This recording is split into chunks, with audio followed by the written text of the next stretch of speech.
the Russians overestimated themselves. I think that for me, the first like real shock was on the very first day of the invasion, there was this air assault on Hostomel airport outside of Kiev. And on one stance, it's like a very daring, the goal is like send in the best paratroopers.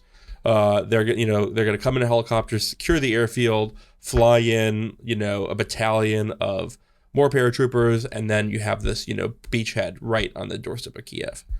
But they did it in the middle of the day, and that's insane. An air assault with helicopters is insanely risky. And to me, that said, they don't have night vision goggles, even for their pilots, like much less like their infantry personnel. Like even their pilots, their best pilots, don't have night vision goggles, or they would never do this operation this way.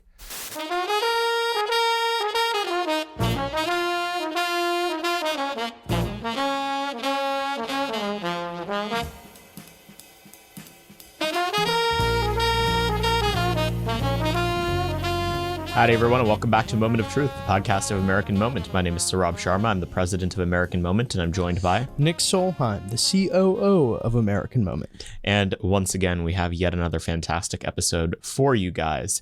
But before I tell you about who we have on today, go to americanmoment.org/AMCANON. Jake has been very hard at work refreshing our collection of books, essays, podcasts, YouTube videos, and short pieces that sort of form the basis of what we think about here at American Moment. He's redone the categories, has added a bunch of new stuff. It's really interesting. Chances are you'll find something that you wish you had read a long time ago, but that you had just happened to miss because there's a lot of junk content out there. So kudos to him for putting in a ton of hard work for that, and in general, keeping the website looking spiffy.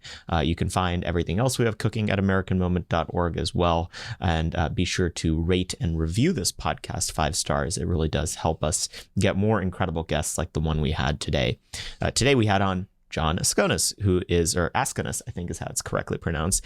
He is an assistant professor of politics at the Catholic University of America and one of the smartest people we know. He has done a ton of stuff at the intersection of political theory, technology, national security. He's currently working on 2 books, A Muse of Fire, Why the U.S. Military Forgets What It Learns in War, and A Shot in the Dark, A History of the U.S. Army Asymmetric Warfare Group. He is just a total polymath. I mean, he knows something about almost everything, it feels like. And we had a fantastic discussion about mostly 2 things. Really 3. One is the state of the Russian-Ukrainian war. He was a Russian studies person when he was in undergrad, and I think in his advanced degrees as well. Speaks the language, understands intimately how Russian politics actually works. And so he has an absolutely fantastic breakdown of the state of the war, where it is right now. We're taping this just a few days before the episode came out, so this is all funky, fresh information. And then we kind of blended seamlessly into a conversation about technology and why conservatism failed to recognize that any technological innovation has much more of an impact on the world around us than whatever, German lib cooked up an idea in some university somewhere. The marketplace of ideas is way too over-indexed on the right, and he makes a compelling case that technological development, a fundamentally material concern, is much more to do with what the world around us is actually like. It was a very fascinating discussion. We went long, and we had just the best time. We think very highly of Jon. You may have heard a baby crying in the background. That was his. We are pronatal here on American Moment, so we summoned forth a temporary babysitter to help take care of any children that our guests may have. But occasionally it means a little bit of background noise, but we hope you guys won't mind. Nick, what did you make of all that? I think it's really funny. It takes a lot, I think, for you to go like, really? Like, I didn't know about that, and that's pretty typical of any conversation that I've ever had with Jon. We got lunch like a week or 2 ago, and it like went from like lunch to then we left the restaurant to then we ended up drinking coffee, and it was like a 3-hour thing. And so that's where you were that day. Yes, yeah. And if we had the time, I would have liked to, have as much of that long of a conversation today as well. But this episode was filled with, I think, probably more like piping hot takes than almost any other episode. So get ready to dig in. It's a lot of fun. Absolutely. So we'll go now to Dr. Jon Askonas. Jon, thank you for being on the podcast. Thanks for having me on. We could talk about 50,000 different things, and we will. But first, we always like to hear about how a guest got where he is today. How did you end up in the treacherous, dark world of academia?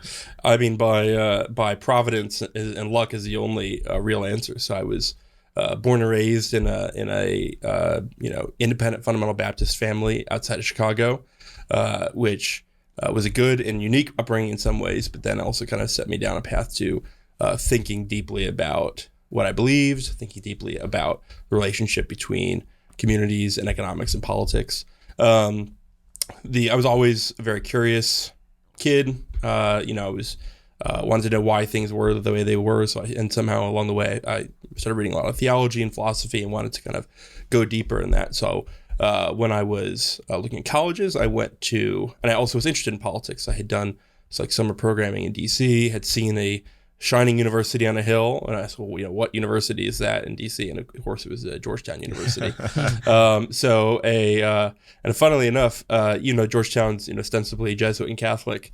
My community I grew up in viewed it as basically like a mission field, and so I didn't get any pushback. Whereas my friend who wanted to go to Liberty University, that was seen as like a liberal school. But I went to Georgetown. Studied international politics and Russian foreign policy there, and was lucky enough to have the opportunity to continue on to graduate school. So where I went over to the UK, and I didn't just go over to the UK because I had the scholarships to do so. I had kind of come to the conclusion that the way we studied international relations, at least in DC, was very warped by the American perspective, and I was looking for not that I would get the truth in the UK, but I would get a different perspective, and that certainly was the case. So I did a master's and PhD in Oxford, and then came back to do a fellowship actually at UT Austin, so Hook 'em Horns, at the Clements Center for National Security. And while I was there, I was lucky enough to hear about an interesting opportunity at Catholic University of America. They were starting a program that wanted to kind of bridge between the traditions of American political thinking and current day foreign policy. And in the American Academy for International Relations, you're really encouraged to be very disciplinary, very focused. And so someone like me who had kind of more eclectic interest between political theory and international relations was sort of, not the norm. But here as it came along, this perfect job of looking for just that. So that was in 2018, and I've been at Catholic University ever since. So studying Russian foreign policy, one could have gone through the 2010s thinking, that's kind of a thankless major, like studying Sovietology right on the eve of the wall falling. But suddenly it's very interesting and relevant again.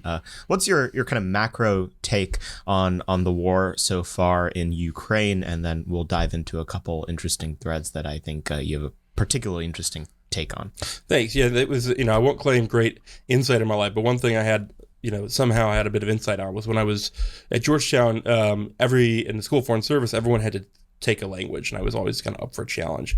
And most people when I was at school were taking Arabic or Chinese or Farsi, and there's very little interest in Russian. But I looked at the kind of field, and the belief is that Russia is a normal country. It's going to be on a normal development pathway. So we become more Western, liberal, European. Nothing to see here, folks. And I thought, just from basic knowledge of history, there's no way that's possibly true. And also, Russia has never been, at least for the last 400 years, kind of down for the count. It's gone through these cycles. And by the way, no one can get a job doing this stuff right now because we have a glut of Soviet experts, Russia experts who studied Russian back during the late Cold War and are still in their careers. But when I'm kind of entering the workforce, they're going to all be retiring.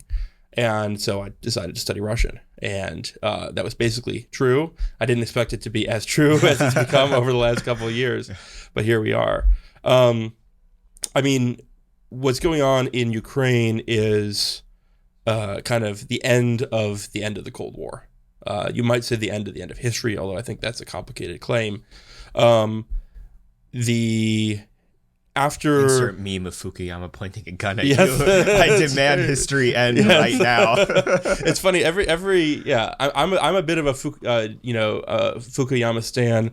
Back like 5 years ago. Double reverse irony pilled. Well, yeah, exactly. Yeah. I'm like anti Fukuyama, and now I'm coming on to anti Fukuyama because they'll go through these ways where actually the book, The End of History and the Last Man, people forget that second title, is actually way more like interesting and nuanced and complex than people give it credit for.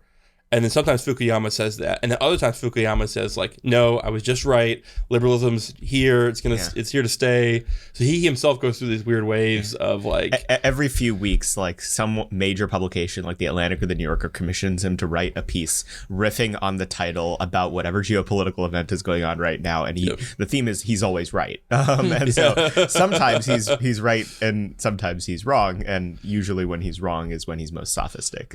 He becomes the caricature that people who haven't actually read the book think he is. Yeah. So there's this weird mimetic thing about him where like I like the, it's like will the real Fukuyama please stand up? Like, I like the good Fukuyama. I don't like the like caricature Fukuyama, even when he's himself doing that. Anyways, that was a tangent. And so in some ways, obviously, if Russia had just invaded Ukraine and taken Kiev in a couple of days, like they thought they would. I thought it was Kiev. Kiev. My Russian language is coming through. If they just done that, then it still would have been a significant event. It still had sanctions. It still would have rewritten kind of the landscape of Europe, but it would actually be way less significant than what we have. By failing, Russia has there will be regime change in Russia. It doesn't mean Putin is going to fall. It doesn't mean that. It certainly doesn't mean there's going to be a liberal democratic regime in Russia. But the Putinist system cannot survive this war in its current state, and it's already changing how it works. The global system is already changing how it works based on the sanctions regime, based on moves and counter moves that the West and Russia are making. So in a weird way, kind of like the First World, in some ways I think it's very much like the First World War. What started off as a kind of very minor regional war is already having kind of global implications. So why did Russia overestimate its ability, or did they not? Did they just assume that the Ukrainians would surrender? They underestimated the Ukrainians and they overestimated themselves. Why did they underestimate the Ukrainians? Partially, they were afflicted by being kind of too close to the situation. Mm-hmm. They had, the Russians. There's a huge amount of cross ties between Russia and Ukraine, Russian families and Ukrainian families. Many people in Russia, including the Russian government security services, have spent a great deal of time in Ukraine. And in some ways, and certainly a great deal of time before 2014 when Russia invaded Crimea and the kind of slow war, like a low-grade war between Russia and Ukraine began. And so what that meant was that they under-observed real changes happening in Ukrainian society since 2014. So for instance, in 2014, if you looked at voting patterns for the Party of Regions, which was the pro-Russia party, and the various opposition parties, there was a huge base of support for Russia, especially amongst Russian-speaking Ukrainians in broadly Eastern Ukraine. Mm-hmm. There is still some of that, but the numbers have changed dramatically as a result of this, by now 8-year war. The Russians didn't necessarily update their beliefs about that. Mm-hmm. There's also some more interesting things, like as far as we can tell, the Russian security services didn't actually have any real Ukraine experts. Because it was so close, they didn't actually develop expertise on Ukraine as a separate country with its own language, culture, political norms, etc. Right? The same way that our government doesn't have a huge Canada analyst desk. There isn't a big Canada studies. Yeah. So I think that was part of the problem. Mexico. Or even Mexico. Mexico's maybe even better example. Huge challenges, right to our south, and yet we probably underinvest in thinking about them. Mm-hmm. So that's they're both cultural colonies of the United States, especially Canada. Absolutely. Especially Canada. I want to dig more into some of the American foreign policy failures on this, our kind of lack of understanding. To what extent do you think our failures on this is due to basically the average age of the American bureaucrat, overestimating, especially, within the conservative movement in Congress. You have a lot of Republicans that are very wanting America to be very involved because they still view Russia as this huge threat. Yeah. Well, and there's funny incentive system that may have emerged over the last 15 years where the two sets of people most incentivized to overestimate Russia's abilities were American neocons and Russia itself. Yep. And there's this weird recursive, there's this weird mirror imaging thing, which also happened, by the way, during the Cold War. We forget, almost from start to finish in the Cold War, there was this cycle of anti-communists vastly overestimating Russia, Russians both like overestimating themselves and also bluffing, and that was a huge feeder for the military-industrial complex during the Cold War.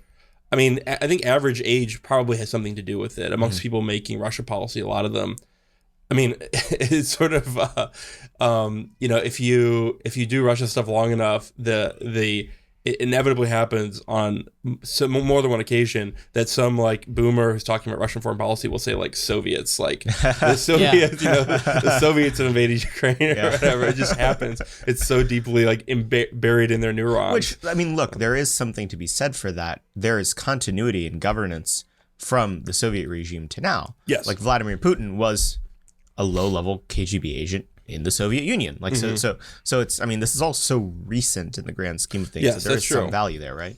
That is true. But to your point about overestimating Russia, I do think a lot of it, some of it was that. Some of it was that the Russians overestimated themselves. And we have this problem where, this is a problem during the Cold War too, when one of the problems that we had during the Cold War was properly estimating Soviet economic growth, which by the way now is also a problem with China. The Chinese turns out are vastly inflating their real economic growth.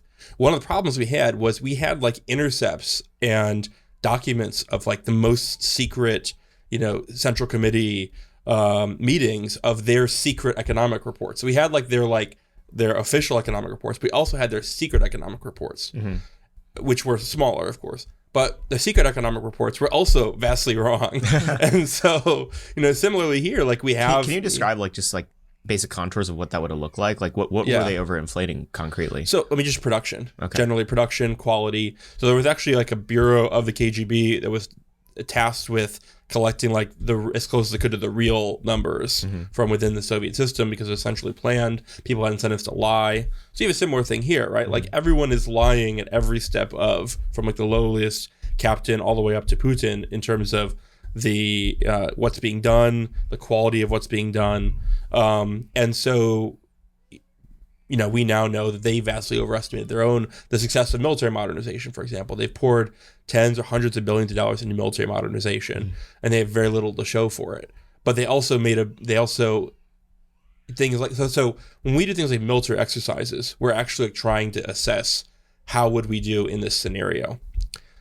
What was clear ahead of time and is now extremely clear is that when they do military exercises, it's more about like putting on a show. They're not actually trying to like work out the kinks of their operational system. But it means it was very hard to actually assess like what is this going to look like at scale.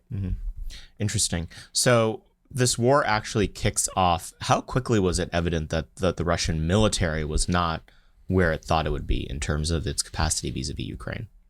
So there were some, credit where credit's due, there were some hints even before the war that there were serious problems. So for instance, the Russian Air Force has been almost completely absent in this war, right? Especially after the first couple of weeks, like very, very low sorties. Like the vast majority of attacks that you see reported in the news are like missile attacks. They're not like bombs being dropped from aircraft.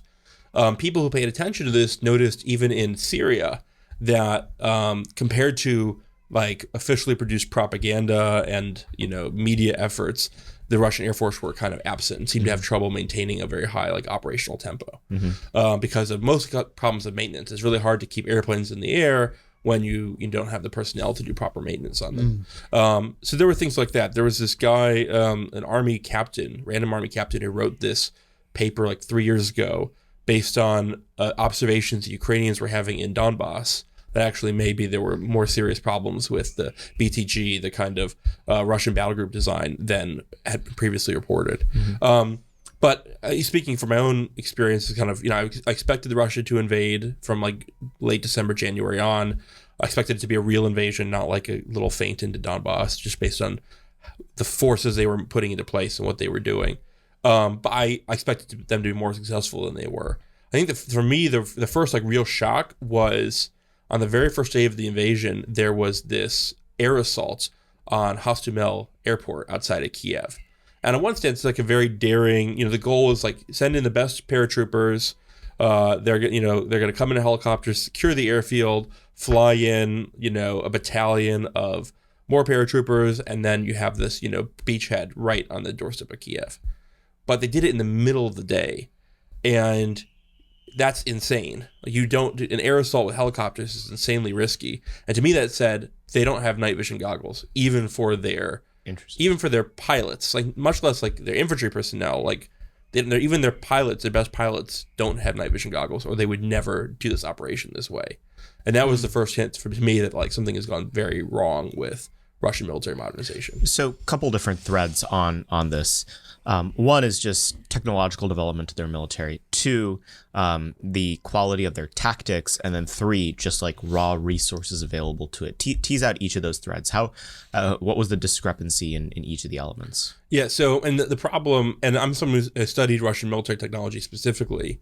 The Russians, they do very clever engineering and R&D. They put a lot into kind of these public displays of their weapons. Outside of a few weapon systems like their air defense systems, the consensus was that this was a very thin modernization. In other words, they could design and build some interesting weapons. They couldn't produce them at scale. Interesting. The Russia armament complex never really recovered from the end of the Cold War. And one of the reasons why Russia was so intent on keeping Eastern Ukraine in the fold, so to speak, was that a lot of the actual like industrial plant for the Russian defense sector is actually in Ukraine, in Eastern Ukraine. So that was kind of clear from the beginning. It wasn't clear how bad and how deep it was. So for example, a few years ago, the Russians demoed this like full body armor exosuit type thing at one of their armor show, one of their like military shows.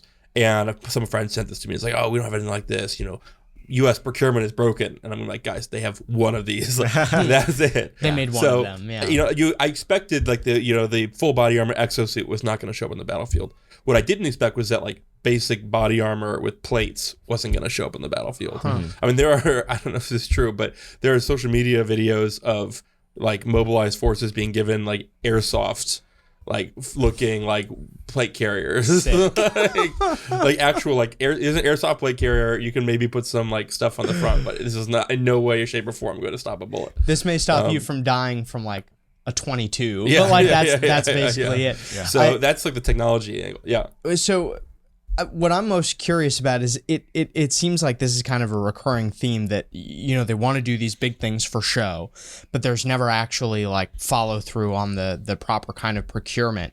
Why are they not trying to get a lot of these materials from China? Yeah, well, now they are, right? Now they're buying anything from everybody, buying everything from everybody. I mean, there's a couple things here. One, Russia is very wary of China. I mean, it's more wary of the West than it is of China. There's a reason why, Putin and Xi have been kind of drawing closer together, but they are still wary of China. Yeah. They're still wary of, and they're still wary of losing their own sovereignty. The Russians have a very like functional definition of sovereignty. Like, you're sovereign if you can be sovereign. You're sovereign if you can do things for yourself by yourself. Well, and this mistrust, I mean, goes all the way back to like World War II. Like, this has been a long time, long time coming. So there's a level of mistrust, the desire to preserve the kind of Russian like industrial base, a certain sense of national pride, and also like I don't think they knew how bad the problem was. It was easy to conceal how bad the problem was. It was easy for corrupt people to sign a contract for one thing, deliver another thing. Is hard to get caught.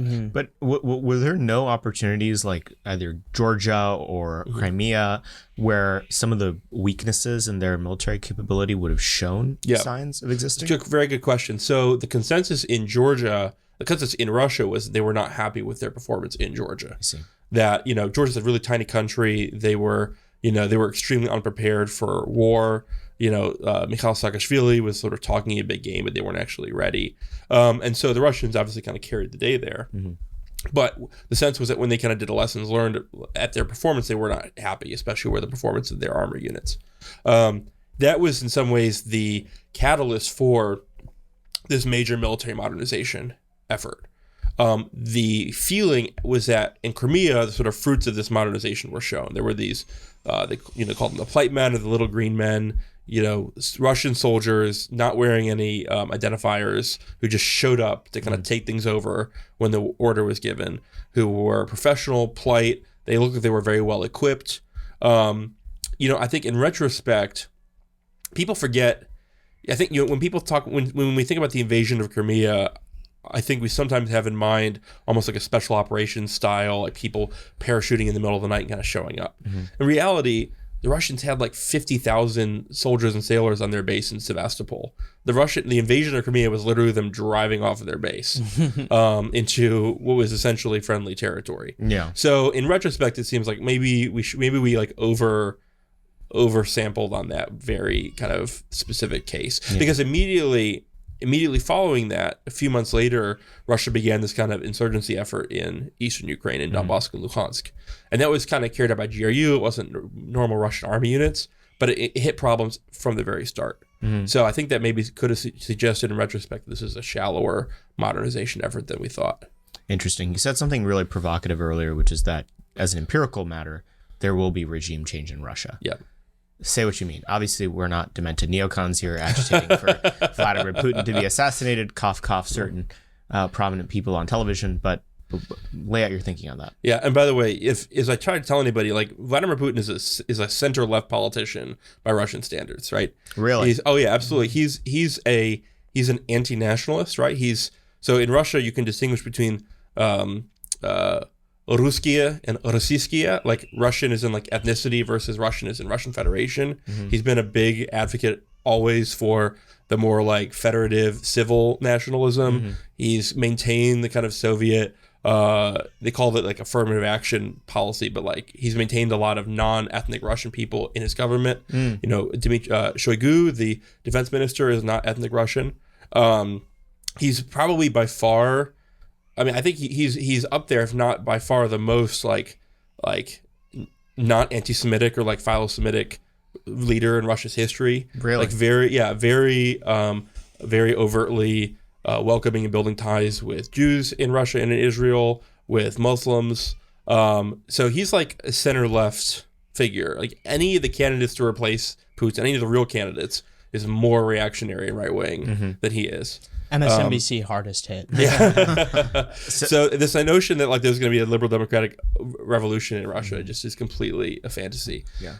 Even Navalny was like more right wing than him. You know, right? I mean, I don't know, more right wing, and Navalny definitely kind of plays to the crowd a little bit. But historically, Navalny's engaged in like nationalist rhetoric. He's not like a. At least he didn't used to be a kind of like Gary Kasparov is not going to be the. Yeah, exactly. I remember Navalny did this interview like right at the start of the invasion, like basically in support of it right off the bat. Like he was like, yeah, we're never going to give these territories back. Like, what do you mean? Why would we do that? And then he noticed he stopped getting invited to go on these international television shows, and so he changed his tune pretty quickly. But that was at least right off the bat what he was saying. Yeah. So, but what I mean by regime change is the Russian regime from.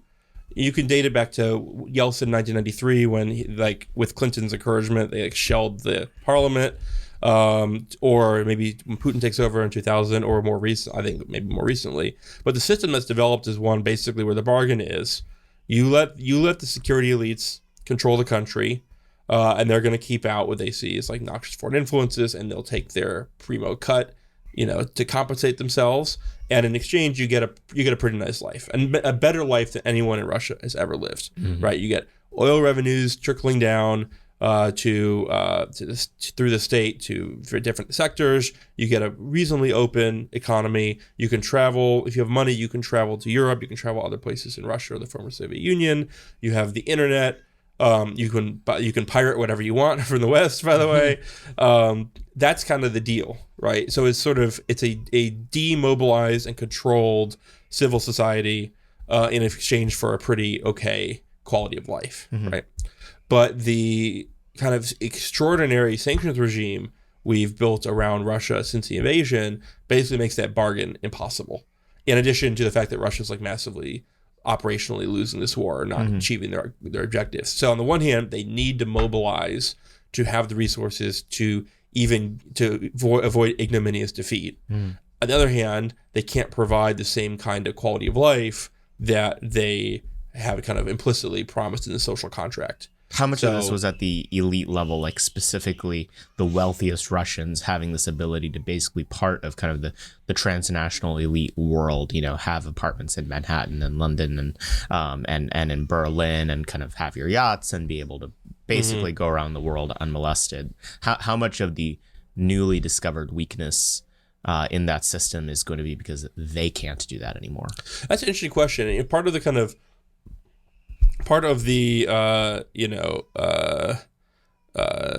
neocon Davos theory of change here seems to be that, like, if we just squeeze these oligarchs, if they can't have their mistresses in Manhattan, then they'll cry uncle and they'll depose Putin and it'll be great. And I'm very skeptical of this. Like, we forget that there are other motivations people can have. And I think by and large, the people at the very top of the Russian system are actually quite nationalist. I mean, like, it's funny. There's this line of criticism of Putin that he's like the world's wealthiest man. He's like insanely corrupt. And there isn't, obviously there's almost truth to that. But it doesn't have it doesn't land the way people think, because obviously if Putin was he's not just a kleptocrat, right? He's not just someone who's looting the state so he can live a nice life. He actually could have done lots of different things to endear himself to the West, to global elites, to have even more. But when you have everything materially, that's not what you're about, right? Putin is in it for his legacy. Yeah, he has romantic, desires. Yeah, he has like an aspiration to be a figure up there with Peter the Great. That's kind of what got him into trouble in Ukraine. I mean, I think at the very highest levels of the Russian state, there's also quite a strong sense of nationalism, right? And also, let's be real, ever since 2014, the implicit bargain Putin has made with his elites is you will be compensated. If the West takes your assets, you will be compensated. And yes, Khan is like nicer than the Black Sea coast, but if you have a mega yacht you can have a mega yacht in the Black Sea coast, right? You can have your nice apartment in Moscow or St. Petersburg. It's not quite the same, but it's not like clubs a bad in Shanghai life. aren't as good as the clubs in Berlin. Yeah, exactly. So the ability to close. actually meaningfully address like these people materially is, I also think, I'm skeptical of that proposition. Yeah, this was really interesting too. You saw this with the planes situation, right? You had all these Russian airlines that were leasing planes from American companies, and because of the sanctions, they demanded those planes back. Putin was like, "Yeah, I'll issue you guys certificates of airworthiness from the Russian government, and you can just flip the bird to those American." And that's exactly what they did. I mean, almost all of those planes are still flying now. I think one of the other like really terrible comparisons, it's especially beyond the pale, within the conservative movement, is that Putin is working on creating a new Soviet Union, right? Like he's trying to bring it back. What's wrong with that sort of prediction? I mean, I think it's one thing briefly before I turn to that question. Various social scientists conduct these global surveys of popular opinion and values or whatever. And one thing that's been true for over 20 years is that Russia is one of the highest in the world, maybe the highest, where everyday people say, it is important for me that I live in a great country. Like, it's important for me personally that I live in a country that's like respected and abroad, right? So when something like this happens, like with the planes, the everyday Russian response is, for lack of a better word, like solidarity with like the Russian government. There's a weird way in which, I don't think the crackdown, even though it's worse in quality of life across Russia, even though there in different places there's a certain amount of resentment or fear about the way the war is going, mobilization. In principle, the idea that like we are under attack, we need to band together is like a very deeply rooted Russian idea. It's not going anywhere. Well, and I think we would do the same thing too, right? Like if China tried to take all the planes that American Airlines, United had, we'd say F you, dude. Like, you suck. Yes, absolutely. We hate you. Yeah, and the lack of like mirror imaging and empathy in American foreign policy elite is astounding. I mean, who was it? H.R. McMaster wrote this book on strategic empathy a couple years ago, and it's just completely laughable. I wrote a review for it for Responsible Statecraft, because it's like we don't know how to do empathy. We don't have H.R. Master, his idea of strategic empathy with the Chinese is literally writing about like a museum exhibit he went to, and he's been to China like 2 times, maybe. I never want to hear those 2 words together again. Yeah, but you were talking about the Soviet Union, remaking. Yeah. So why is it a bad idea? So it's based on the misunderstanding. There's this famous speech where Putin laments that. But he says that the fall of the Soviet Union was the greatest geopolitical catastrophe of the 20th century. And people have taken this to mean, he wants to put it back together. And that's not at all what he meant. What he meant was something more straightforward, which was like, this what caused an incredible amount of chaos for a huge region of which Russia is sort of the center, right? The Soviet system was never going to be rebuildable, but there's also never been a power vacuum. Like nature and politics abhor a vacuum. From the Russian perspective, the Soviet international order, if you want to call it that, when it collapsed, left a vacuum. And if Russia didn't fill it, other people will, which is, of course, exactly what we've seen, right? Thanks to, the vacuum in Eastern Europe was filled by the EU and the West. For a long time, Russia basically maintained its kind of relations with Central Asia, and over kind of particularly in the last 20 years developed this sort of relationship where the Central Asian states liked playing Russia and China off each other. They didn't want to kind of be in the middle. The Chinese have gained increasing economic influence. The Russians maintain their political influence, but that's basically collapsing with the Russian invasion of Ukraine. You're seeing all the Central Asian countries take overt stances against what Russia is doing, implicitly aligning more closely with China. So the Russian attempt to even kind of preserve some semblance of a regional order in which they're in the center, which has sort of been the goal of Russian grand strategy since Ivan III, that's like in great peril right now. And that's also why they feel so under threat. Do you want to get more involved with American Moment? Do you want to get off the couch and stop just watching a podcast about the issues you care about?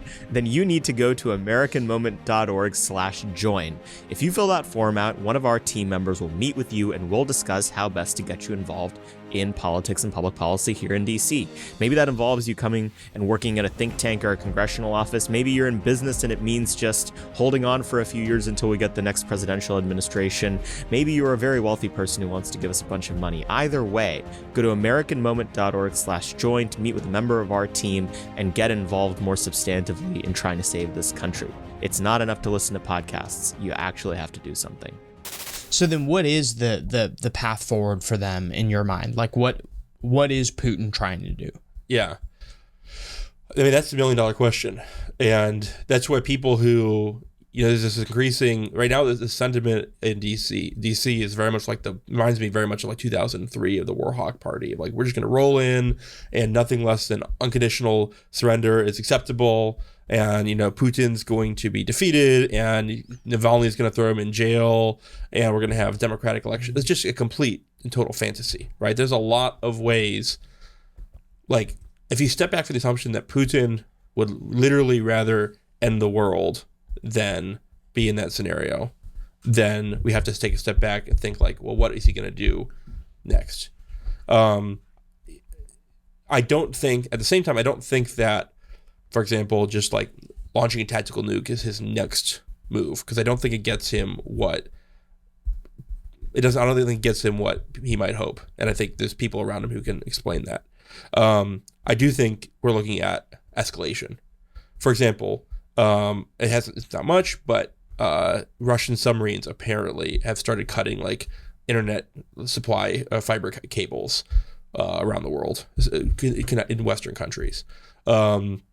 We already are seeing substantially more cooperation with Iran and with China. In a weird way, I mean, one of the reasons I think that the neocons are so boosterish about the war is that it's like creating the fantasy that they've always creating had. The axis it's creating of evil the axis of evil. Yeah. Like actual cooperation between Iran, Russia, and China was pretty low 10 years ago. Yeah. They all have their own very different interests. They easily could have been played off of each other, but instead we're actually like trying to create the axis of evil. It makes all the sense in the world why this would be the case, is because sanctions regimes have been the first tool at hand by Western elites, and if you keep on forcing these like handful of countries to be more and more autarkic, then they're going to be more and more autarkic together. Yes. And just form an economic compact amongst themselves. Like this is, I mean, a parallel financial system headquartered in Beijing is probably where things are headed, all things considered. Anyway. Certainly that's in the Russian interest. Yeah. And it has been for a while. There's a really interesting story. I think it's in Adam Tooze's book, Crashed, which is about the financial crisis. And the story basically is that in 2008, in the kind of depths of the financial crisis, the Russian government like quietly approached the Chinese about saying like this is the time to like kick off the dollar as a reserve currency and build like an international reserve currency. And basically the Chinese told them to pound sand because the Chinese financial system was too intertwined with the American that if they did this, it could really damage. It could have led to been politically damaging and economically damaging in China. But the Russians have been interested in that for a long time. And what they haven't had is another interested party. And now you have the combination of, Russia's a really big economy. It's one of the largest exporters of commodities, of all kinds of commodities in the world. A lot of countries want to transact with it, and they especially want to transact with it. No, bro, it's a gas station with nukes. Yeah.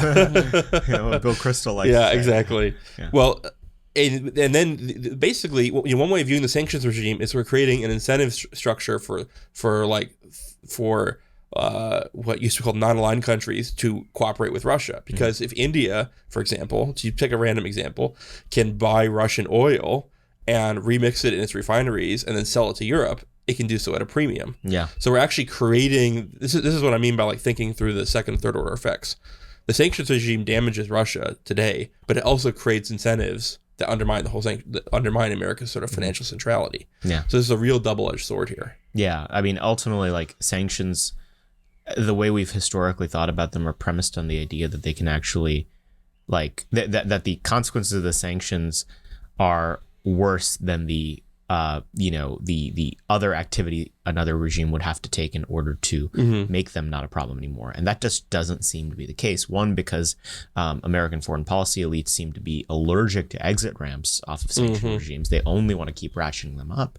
And two, there's more and more industrial alternatives, whether it's China or elsewhere. One of the threads in this war that's been particularly interesting, we've lived in the shadow in the last 6 years in the United States of a bunch of Russian teenagers apparently flipping an entire presidential election. That's what our ruling class say. But in terms of the foreign propaganda effort, Ukraine seems to have pulled off a masterclass. I mean, just absolutely flawless in terms of getting the kind of media coverage and internet virality that they want. Every week there's a new hoax, the Ghost of Kyiv or whatever. What was it? The Lizard Island? Snake Island. Yeah. Why do you think the Russians have been so bad at the propaganda stuff? They're supposed to be the masters at this, and why does Adam Kinzinger have a Doge picture as his profile picture, and fellas #fellas in his bio? and also, why are you going as the Ghost of Kyiv for Halloween? It's very spooky. Yeah. There was this meme after 2016 that the Russians had this sort of fearsome global disinformatia apparatus that America was uniquely susceptible to. And even at the time, those of us who were paying attention said this is basically a way for the DNC to avoid any serious thinking about like why Hillary Clinton could lose to Donald Trump. It's just literally like the Russian, like literally the day after the election, Hillary Clinton rolls out for the first time that like the Russians hacked the election meme, right? And then this also leads to Russiagate and all kinds of things. And it is true that going back to the Cold War, actually going back to after the Napoleonic Wars and like the revolutionary Europe in the mid-19th century, the Russian state has maintained this propaganda apparatus, if you want to use the word, on the theory that basically the dividing line between the information spheres between the Russia and the rest of the world is like very thin, especially in Eastern Europe. And so revolutionary ideals in other places can actually threaten the regime. And of course, this is like proven exactly correct in the October Revolution when, German-sponsored like Marxist revolutionary takes over the Soviet state, or the Russian state. So the Soviets, kind of based on that experience, did very much believe that there was this like global information war. And they were very serious theorists of global information war. But the model that they used throughout was what you could call the sort of print age model of like one-to-many communications. And one factor of that is that anyone can broadcast anything, right? The Soviet Union can, in principle, it can print stuff. It can broadcast out radio and television. It can, including in the West, right, through various Western channels. I mean, Russia Today is a more contemporary example, right? And so you have this like analogy or metaphor foundational to this theory of information warfare of broadcast. We're putting out signals. Our signals are being jammed. Is our message getting through? That kind of thing. And what I think they missed, and they certainly understand now, is that this all changes when this discourse space gets uploaded to the internet. The internet, because the internet is not actually a one-to-many system that you control localized production. It's actually a single cohesive network, and it's a network broadly owned and operated by the United States. And so what that meant was that, you know, if the global information space occurs on Twitter, on Facebook, and other sort of social media, on media platforms that are reaching people through the internet, and those companies are all controlled by the United States. If and when the U.S. government and its Western allies decides to turn off the spigot, they can, in a way that the United States can't turn off Russian radio broadcasts, but it can just turn off Russian state agents on Twitter, on YouTube, whatever, or people that are sort of suspected of being Russian state agents or whatever. So I think that even though they did build out some kind of apparatus, it had a kind of single point of failure, which is it's all running on, it's just Russian software running on American hardware. Right. Interesting. And so what has been novel about the way that the Ukrainians have waged the propaganda war on the other side of the ledger this time around? Yeah, that's a great question. I mean, I think that you have to give to the Ukrainians, they've done a bang up job. Ukraine is a very digitally native society. A lot of the best, even before the invasion, there's been a substantial amount of software development in Kiev. A lot of Western tech companies had outposts in Kiev. You could get really good programmers very cheaply. Almost all the web development companies that I know, like hire, they outsource for like $20 an hour. So they already had this really strong technical competence in Ukraine, and then I think you marry it with like the same way that that YouTube or Twitter can just turn off the turn the dial down to zero on Russian state actors. They can turn off the dial on Ukrainian actors. Mm-hmm. And I don't mean literally like at the algorithmic level, there may be some of that. Also just in terms of being boosted by the broader Western media apparatus. Well, I mean, or even by a failure to omit. I mean, the Azov battalion was allowed back on Facebook early on in the there's war. some really interesting cases and stuff like that. Yeah, that's right. Yeah, exactly. Interesting. What do you think it says for what wars will look like in the 21st century? Now going to kind of like a media theory angle to it. I mean, my friend Kurt Mills, I think he mentioned it on this podcast long ago, why a war for Taiwan would look very differently than some people might think is that it would be the first war that would be captured on the smartphone. Like everyone would see every part of it, and it would look like a first world society being invaded, and the Western psyche isn't quite ready for that. Do you think that the Ukrainian war is a preview for what warfare in the 21st century actually looks like? That is a really interesting question.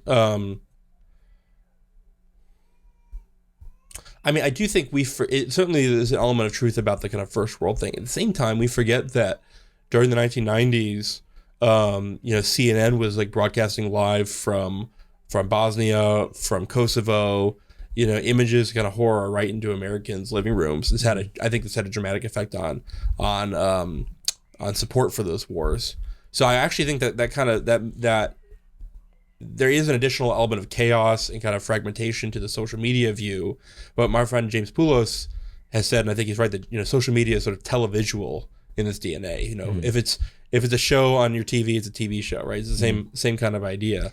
So I don't know. I mean, what has been more transformative about this war from a technical standpoint is not its media portrayal. If anyways, I think it quite rhymes quite nicely with like 1990s era humanitarian intervention type stuff.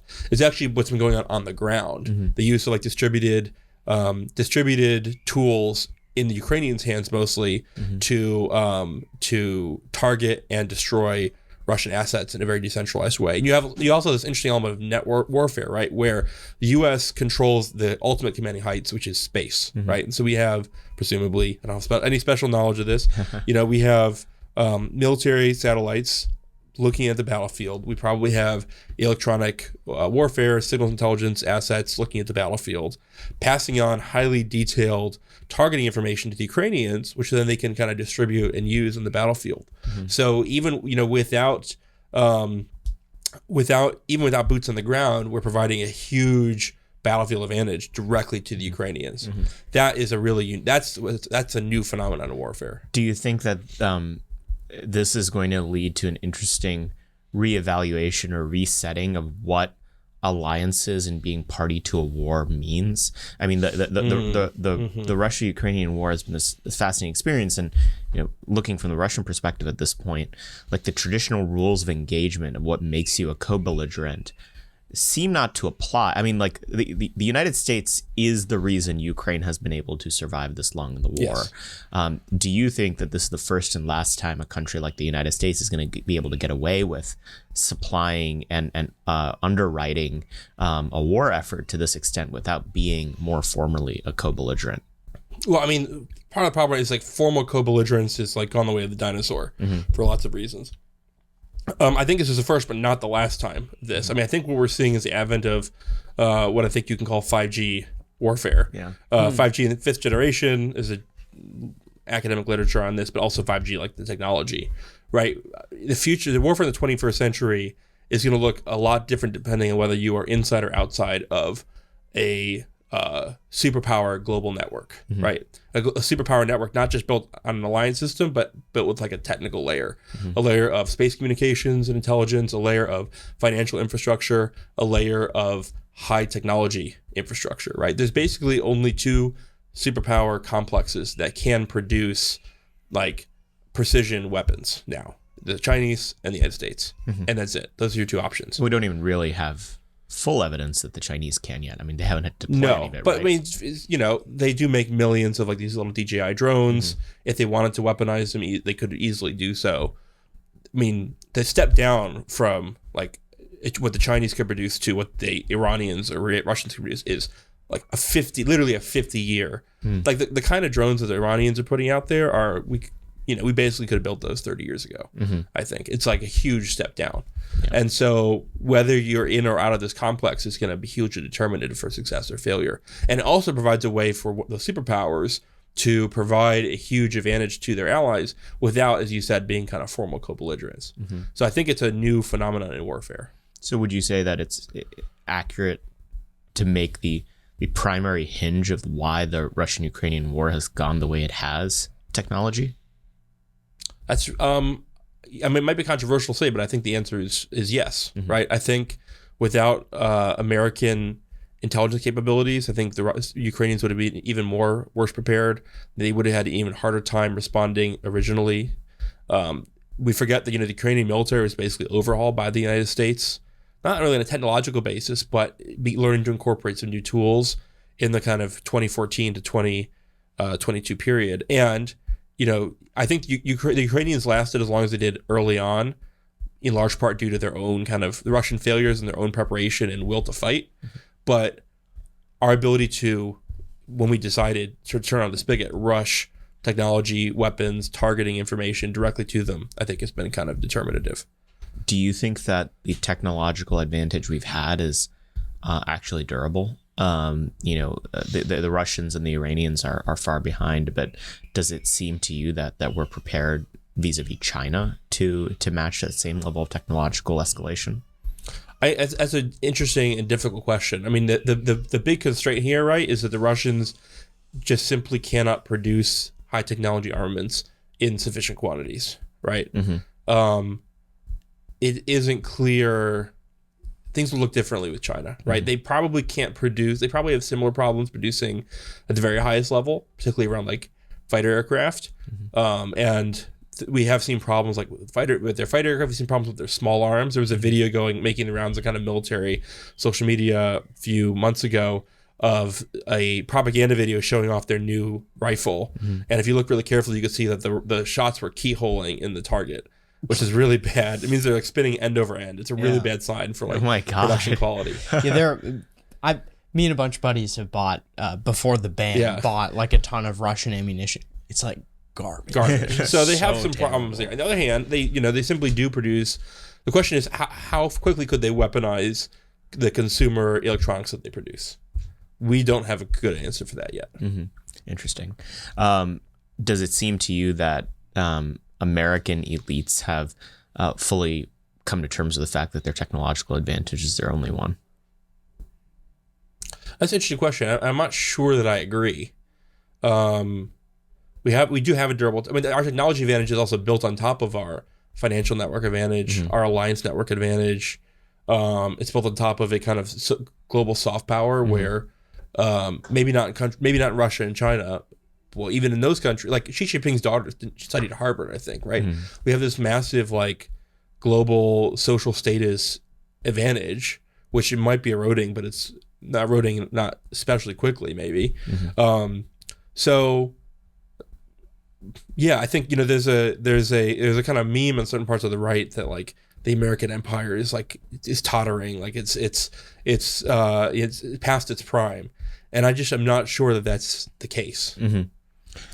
Pivoting slightly, you wrote a piece for Compact magazine called "Why Conservatism Failed" that touches on a lot of these themes relating to technology as well. Briefly lay out what your thesis in the piece was. Everyone should read it. We'll link it below because I think it certainly resonated with me a lot on some of the questions I have on why the right may not be fully prepared to reckon with the modern problems the world is facing. Yeah, the thesis is very simple.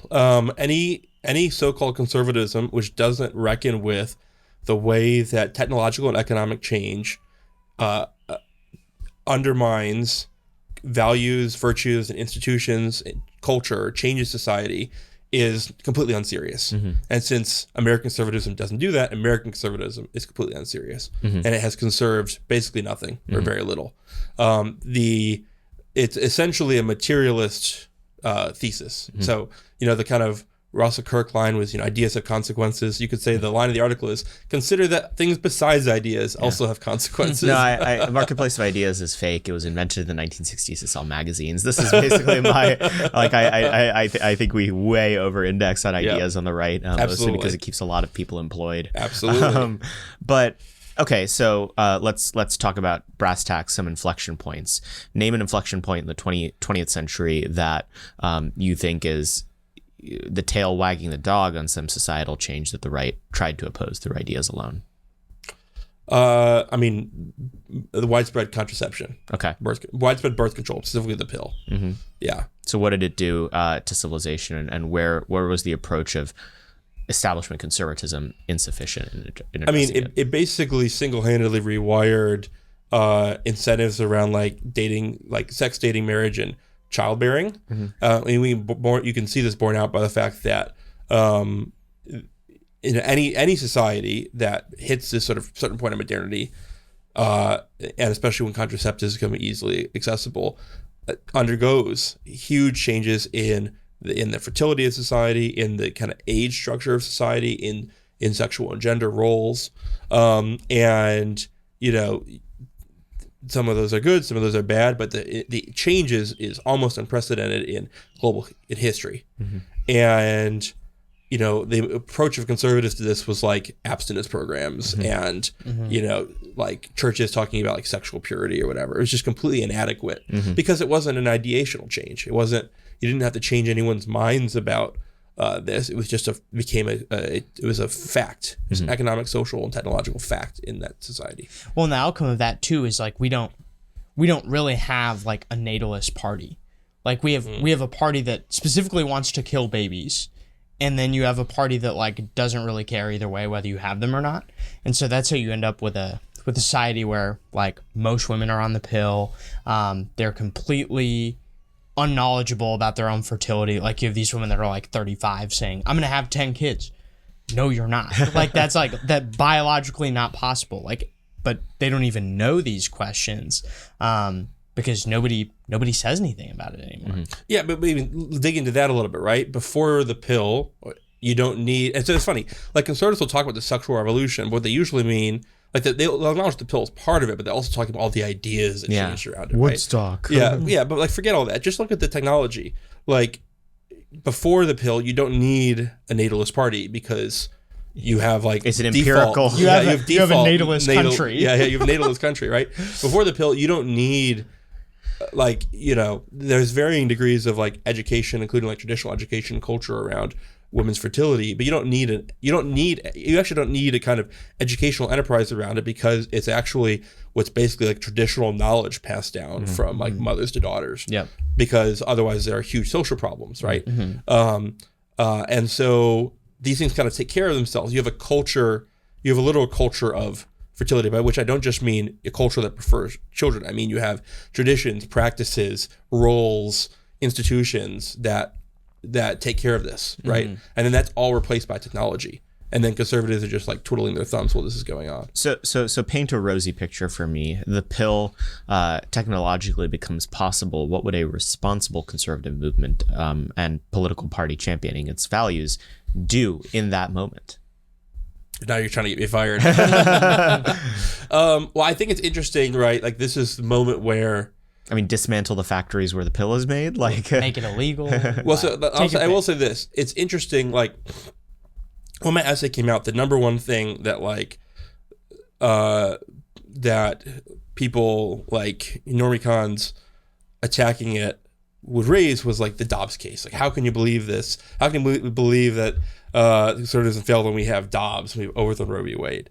And there's a lot of answers to that, but the one that kept coming to mind was like, well, two things. One, technology is shot through this entire thing, right? The whole discourse on privacy and law comes from technological changes like the automobile and the telephone. That's like literally where the like jurisprudence around privacy comes from. You know, the pill and other kinds of contraception start changing norms around sex, and they don't always work. And so then you have the question of abortion. And then the abortion debate is changed by ultrasound. Right. So it goes both ways. Yeah, like sometimes it can help you, but you're ultimately at its whims. Yeah. The lesson of the piece is not just like technology bad. It's like technology has a big impact. Yeah. And you have to reckon with that. But the second thing I thought of was, it's like you think you're in charge. No, the tech yeah, is in technology charge. is in charge. Yeah. But the second thing is that the abortion issues also stand out to me as an area where the response has not been conservative, right? Like, if anything, and like people in the life movement are very remiss to acknowledge this, but if anything, like quote unquote traditionalist arguments about abortion basically fail, because you can like cite Thomas Aquinas on the quickening of babies. You know, you can cite all these other instances of squishiness on different kinds of norms around this, right? The position of the pro-life movement has been,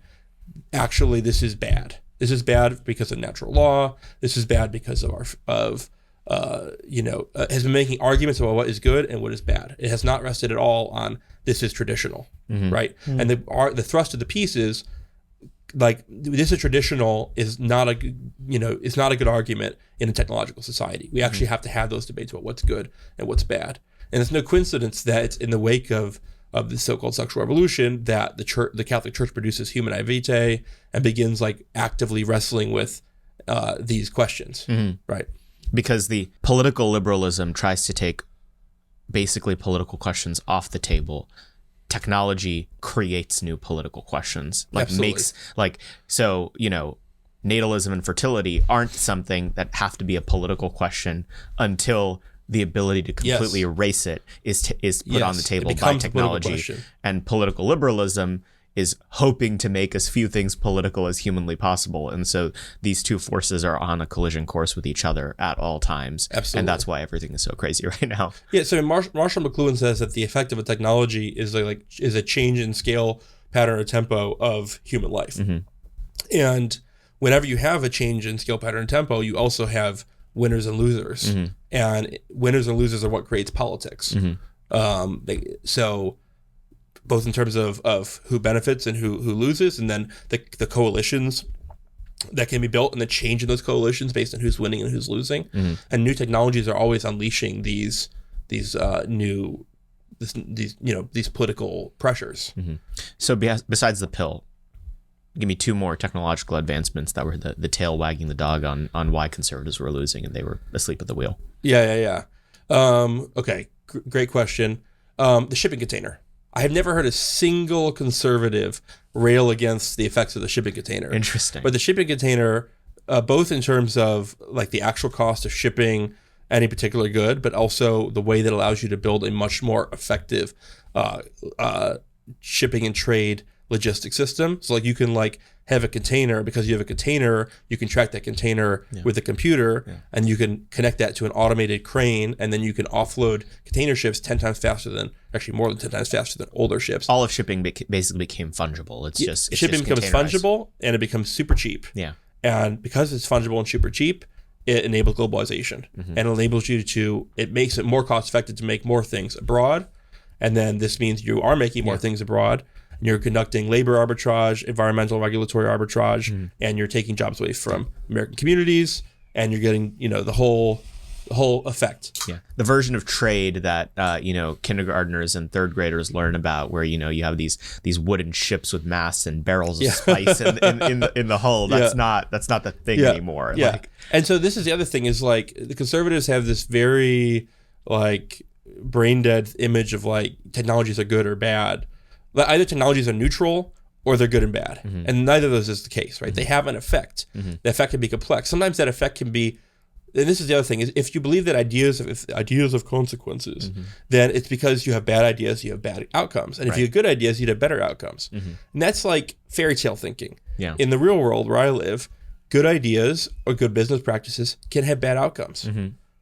That's just it. Like, I don't think the shipping container is a bad thing, but it had an effect. Right. And a responsible conservatism would have recognized that and tried to deal with the effect. Interesting. So that's a great second one. Give me a third. Okay. I'm trying to like think of like vastly Dance, different, monkey, dance. Come on. vastly different sectors. Black, kill me more. I mean, I think the kind of classic example. Here's one like the garage door opener. No. So the garage door opener. I'm not thinking so much about. You could probably make a case about like the way that this like creates these kind of isolated communities where you just like pull into your garage and there's no. But I'm actually thinking about like when we go to war in Iraq and Afghanistan, the garage door opener was like a technology that enabled people to build IEDs really quickly. It's like you hit a button and you have a servo mechanism on the other end. You could build like any idiot with access to some explosives can build an IED with a garage door opener. So now we figured this out pretty quickly, and then we started looking for these suspicious shipments of pallets of garage door openers coming over the Syrian border. But and that's infrared that makes garage door openers work? No, I think it leaves them as a radio. Okay, little it's radios. radio wave. But that's just an example. Or you could say the AK-47. Like the AK-47 was designed to make it easy for like a authoritarian, like centrally controlled, managed army to be able to like kit out its troops, but it ends up being this agent of like highly decentralized, like insurgent, anti-globalization, anti-decolonization activity, because it's like super easy to maintain. It's so easy to use that even a child can do it. These are that's almost a kind of a stock example. But you can keep going if you want. I have decided that this episode is going to be 7 hours long, and we're just going to do this all day. Come up with more things that are bad. Yep. No, it's on a serious note. I'm going to make you prognosticate a little bit. All right. What's kind of like the bleeding edge? Like, what's going to be the next thing that you think the next technology that conservatives are going to... What do you have your hair on fire about that no one else that no one else does? Okay, that's a really interesting... so you can't do like the anti-humanism thing. Well, I'll start off with an inverse one, which is like something that I think people have their hair way too much on fire about, which is like social media. Like, I think social media, at least in the kind of current iteration, is already past its useful lifespan. I think we're already, like, the fact that, like, even very normies are hair on fire about it means that it's actually, like, all the cool people I know are basically completely off of social media now. So I think that's something that's, like, I mean, it already has had bad effects. Like, you look at suicide rates and mental health rates for teenage girls, and they're terrible. But the technology is already kind of moving on. What's something that it's going to have really terrible effects? Well, electric cars, let's say. I'm not opposed to electric cars in principle. Like, I think Teslas are fine. They're cool vehicles. The technology is really interesting. But at the same time, when you move to all electric vehicles, it requires two things. One, it requires like lithium and rare earth metal production that's just at another scale from what we're already doing. And there's real questions about the way that's going to drive like security dependencies and scarcity around that. Also scarcity of actually like producing electricity to use these cars. Well, and China does a lot more of that than we do, right? Like, they're by far the largest manufacturer, right? And as they look to respond to our massive new sanctions that nobody's talking about on chips, hitting us with rare earth metals is an obvious one. And then you have people caught between a rock and a hard place, right? Which is the other thing. You can build an electric. You could build a basically analog electric car. Like, I mean, some of the very first automobiles were actually battery powered. People don't know this. It's like really bad batteries is the reason why the internal combustion system won. But it can be done. However, in order to achieve the kind of efficiencies we want, especially in terms of power management, all electric vehicles are basically smart vehicles, and they're built around like the Tesla is like an iPad with wheels, right? It's built around this computing infrastructure, right? That computing infrastructure is basically centrally controlled.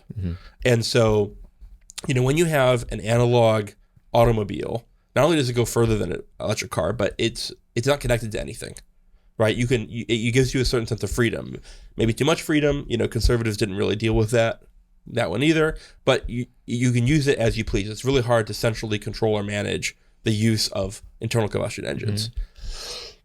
When everyone is in fleets of electric vehicles, then the central control of transportation becomes possible. And I'm not saying that that's the intention or design of people who are building it, but it is a necessary effect of how they are building it, right? So you can imagine a future California where rather than the state simply saying, don't drive to work today, they simply shut off, they give you a hard cap and say, if your last name is A through L on, because of brownouts in electrical production, on, Tuesdays, Thursdays, and Saturdays, you have 50 miles on your car. And if you try to drive more than 50 miles, your car will shut down. Yeah, right? Not because you're losing electricity, but because we can actually over the wire we can actually impose that on you. And this has been deployed, like not again without this central ability to control it.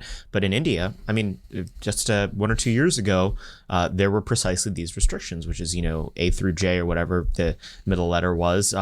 You don't get to use your cars on every other day, and the other half on every other day. Yeah. Yeah, all the Guptas get to drive this day. But they actually did a similar. I was going to bring up Honduras as an example. Where my parents live, they did based on the last digit of your license plate. If it was, this was during COVID, and they were also doing crazy stuff like when my parents drove into their neighborhood, they would like pressure wash. The military would pressure wash your tires. Wow, it just makes no sense. But seriously, they were very serious about this, and there were guys with M16s basically enforcing no, you are an odd vehicle, do not pull out of your driveway. And I can imagine the effect to which if you had centralized control over a vehicle like that. And again, this is the thing about serious technological thinking is.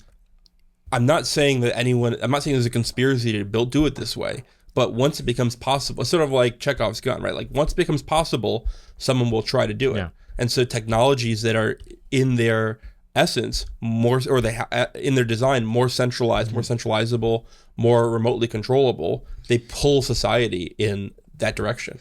Yeah, when I saw that story too, I didn't see much about it after the fact, but of this guy that had the thermostat in Colorado. The Wi-Fi connected thermostat in Colorado. It's you're at an off-peak time, so you can't, or you're at a peak time, so you can't, turn your temperature past this. I mean, what other technologies do you see that danger with? I mean, is it ultimately an IoT issue, Internet of Things, the centralization onto connected networks of all of these different devices ultimately creates single points of failures where authoritarian regimes could very easily control your life. I mean, that's the Internet of Things is whose things is the question in play here. Whose things are they really? Yeah. It's baked into the technology, but there are other ways of building these technologies, and that's why again a serious movement for human flourishing has to think about that and take that into account. Yeah, I mean, it's the cars thing is so interesting, right? Because I think that's another piece of technology like the pill that had more to do with changing the contours of American society than any idea Absolutely. cooked up in a German Absolutely. lab. But there's so many elements of the relationship we have with automobiles that are not obvious, and that certainly Yes. in this regime would never be set up the same way again. Just the fact that you can like easily work on your car, Yes. you can drive it with like a pretty minimal license, and you can go up to whatever speed you want. But there's basically limits you can't do. Like there's all these things. Like if a car was invented today, it would be like a golf cart. Like it would not be allowed to use it like the cars that we have incumbent relationships with, and they'd be completely connected, and the police would be able to switch it off if so inclined. And it seems like we're convergently evolving back to that. Is basically a souped up golf cart is what you get. And yeah, the Teslas are cool, but it's going to be ultimately a disaster. Does AI bother you? Not in the way it bothers other people, right? I think I think the alignment problem is sort of fake. I certainly think that like a lot of what passes. So the idea that like we're on the cusp of this, creating this AI god called artificial general intelligence, and if we don't do it just right and engineer just the right values into it, that it's gonna turn us all into gray goo or launch a bunch of nukes like war game style. Like it's basically fake. A lot of what passes for AI ethics and AI safety is really about trying to like engineer socially preferred outcomes into the technology. And the AI noticed things. Yeah, AI noticed things. And a lot of people who are doing it now basically just actually don't want to improve AI. I think AI is a wonderful tool. And the other thing is more, humans always have a inherent tendency to idolatry, right? To actually make things and then pretend that we didn't make these things and they're like somehow independent of us, and then worship them on that basis. We've been doing this for thousands of years. AI is the most powerful version of this. We personify everything around us. Yeah, so we built this system which is basically just like running algebra over a corpus of human text, and then it like creates this oracle, and now we can ask the oracle things, and we can like bask in its presence or whatever. The magic 8-ball was the first exactly. AI. It is our golden calf. It absolutely. So I think if we can avoid that, then it's a great tool. It's very cool for creativity, very cool for automation. It promises to automate a bunch of boring data entry type stuff. I think the main challenge is building culture, institutions, and virtues around how to use these tools in a responsible way. So what is the like first principle or like premise based variation you have with the rest of people who study technology that makes it so that you don't worry about AI in the way that they do? I mean, I have just to put cards on the table, I think it's because ultimately you need Christian ethics to understand issues like AI properly, because the way people talk about AGI, they're talking about ensoulment. That's not a thing. Yes. Like you can't do that with a machine. Yep. But what do you think distinguishes the way you look at these issues from the way that your average secular Stanford scientist would? Yeah, I think it's a couple things. I think there's a theological dimension of like, if you think a human is just a meat computer in a like muscle exoskeleton, which is like the Reddit version of human anthropology, then you worry about the AI. It's like, oh no, we're going to build a better computer, and then my meat computer will be obsolete. Yeah. And I just think that's completely wrong. Yeah. For lots of reasons, and also the most serious people who have studied it also basically think that's wrong. So there's that. There's also the kind of longue durée historical approach. So if you look back at most of the technologies that we build, and the problem inevitably is what we do with them, how we react to them, the way that especially when we react to them in ways that are unreflective about the kind of contingency of human existence, the contingency of our social institutions. That, and in other cases where, because I mean, the norm of technology development in a non-technological society which isn't always revolutionizing, always changing itself, is a new technology or technique comes along, and then kind of social, cultural norms and institutions kind of enframe it and modify it and contain it, and then it's fine. And it's just another part of human life. So for me, the important thing is that we get to that step, that we get to the step of like, oh, we're going to generate actual human norms, culture, values, institutions, virtues, practices around this technology. And so is the problem that we have right now one that half the political spectrum doesn't actually think about these things because it's too busy like writing the conservative case for capital gains tax cuts. But besides that, that technological development is happening at a pace that is outstripping our ability to govern it. Yes. I mean, I think it's been said that like engineers can ship code faster than legislators can regulate. Now, some of that might just be specific to like information technologies, but I think that's a real problem, and it's an accelerating problem. And even if you think that the pace of technological change is slowing slightly relative to the 20th century, a claim, by the way, which I think I'm a bit skeptical of, it still is a huge, like we have barely adjusted to the technological changes of the 20th century, much less the 21st century. Yeah. Part of the reason, though, is that we haven't had institutions or ways of thinking about technology. Like, for example, there were ideas about, and there was briefly in existence, I'm forgetting the name, but like an Office of Technology Assessment. Actually, that's what it was called. The Office of Technology Assessment in the White House, which job was simply like look at new technologies, figure out what kind of effects they're going to have. And Newt Gingrich killed it in the Contra for America as like a waste of taxpayer dollars because the almighty market would decide what new technologies we had. And that was the real conservative approach, was just allow the invisible hand to, have its way with us. So I do think I'm actually a bit of an optimist about this, because I think that there are actually ways of assessing these problems. There are ways of developing institutions to handle them more rapidly than we are. And frankly, we have to do this, or we won't really have a human future. What is a technological development that if you had to like actually take the completely Luddite approach, you would just eradicate today? What is banned in the Askonas czardom? Let's say the smartphone, specifically the smartphone, in the specific sense that we wouldn't build it the same way today if we had a choice. Like you're putting together like a bunch of like sensors, and also with internet connectivity and a little like entertainment connection to to the full spectrum of human entertainment of all levels of class or worthwhileness or sinfulness, and we're just put it in your pocket, right? There's no need to do it that way. You could achieve the vast majority of the benefit of the smartphone disaggregating it into other devices that don't come with some of its attendant problems. But wouldn't it convergently evolve into consolidating and becoming the shiny black piece of glass?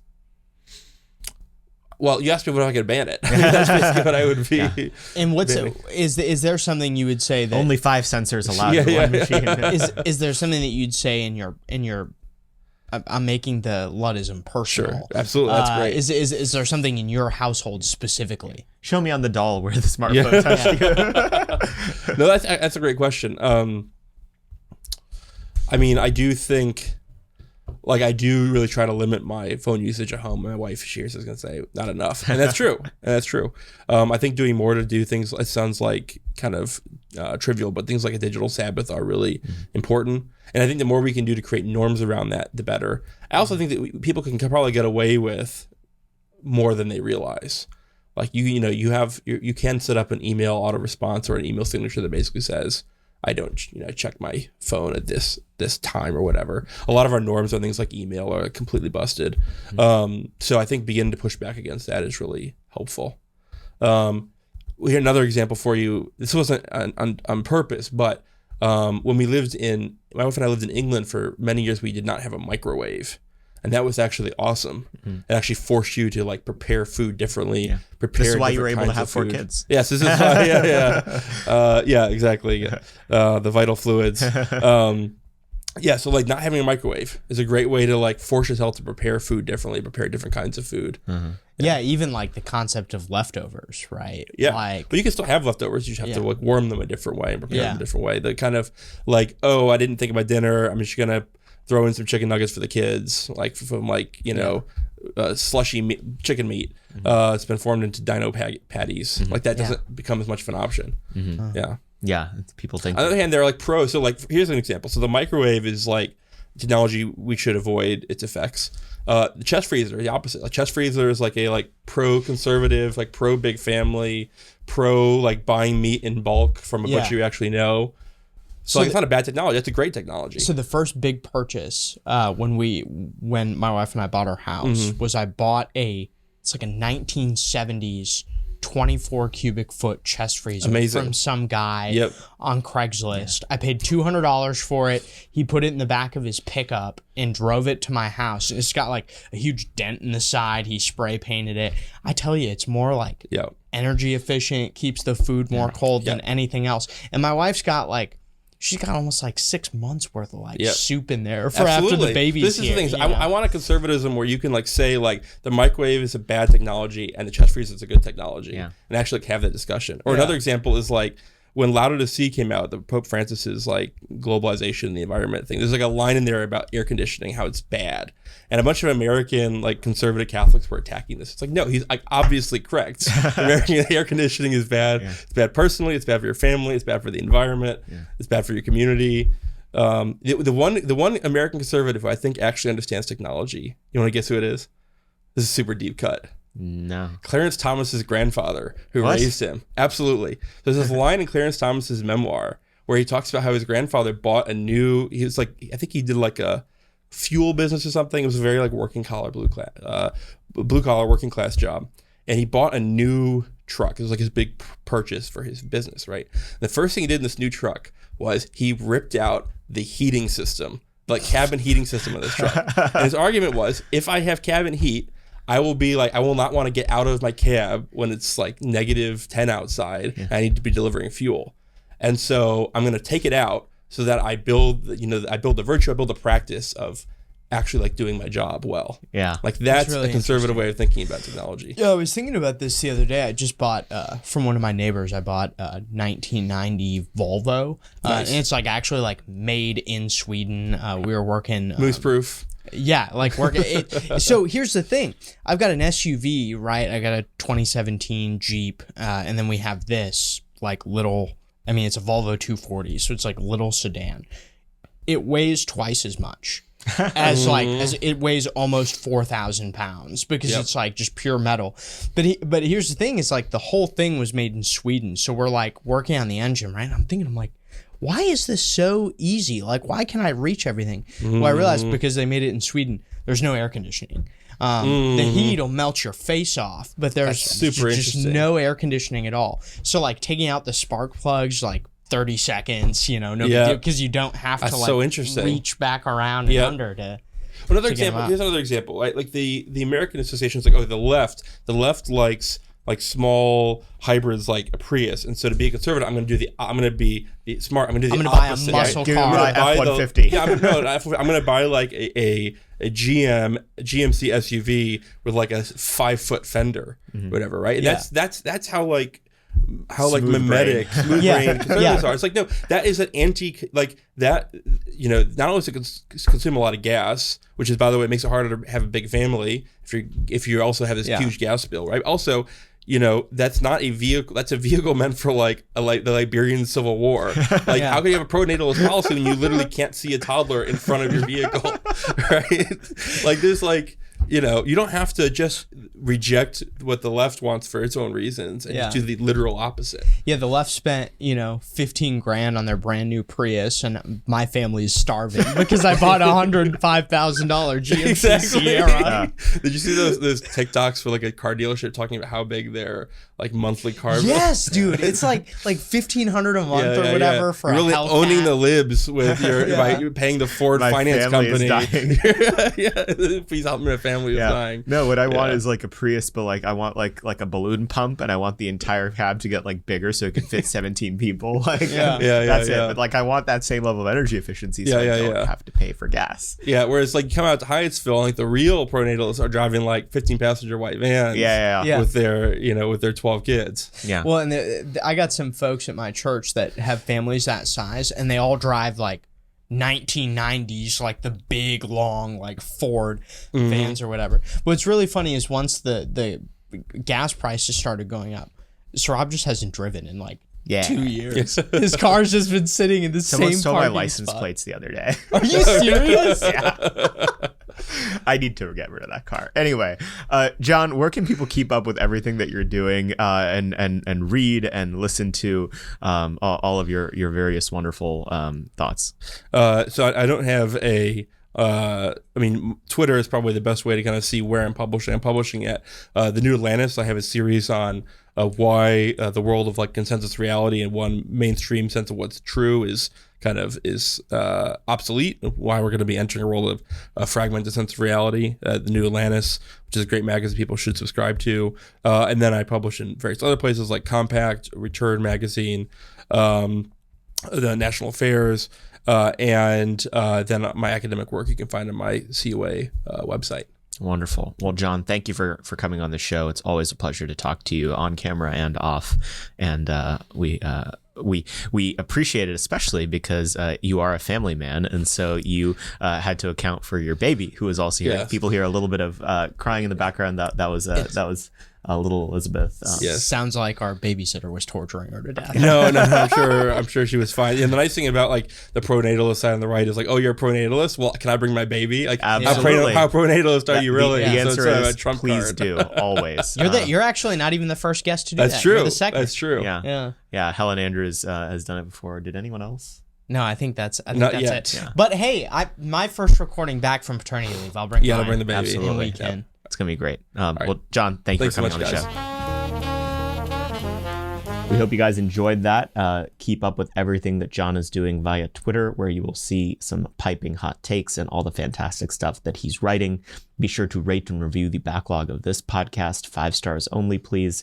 We're well over 80 long-form episodes here, well over 100 hours of content, maybe edging close to 200 now, all things considered. We love doing the show. We're very grateful that all of you watch and listen every week. Share it with your friends, rate and review, and check out the backlog of the show, and we'll see you next week. Moment of Truth is an American Moment Studios production filmed at the Conservative Partnership Center. Our podcast is produced and edited by Jake Mercier and Jared Cummings. Our intro music is A Minor Struggle by Ryan Serenich. Don't forget to like and subscribe on all platforms, and you can go to AmericanMoment.org to learn more.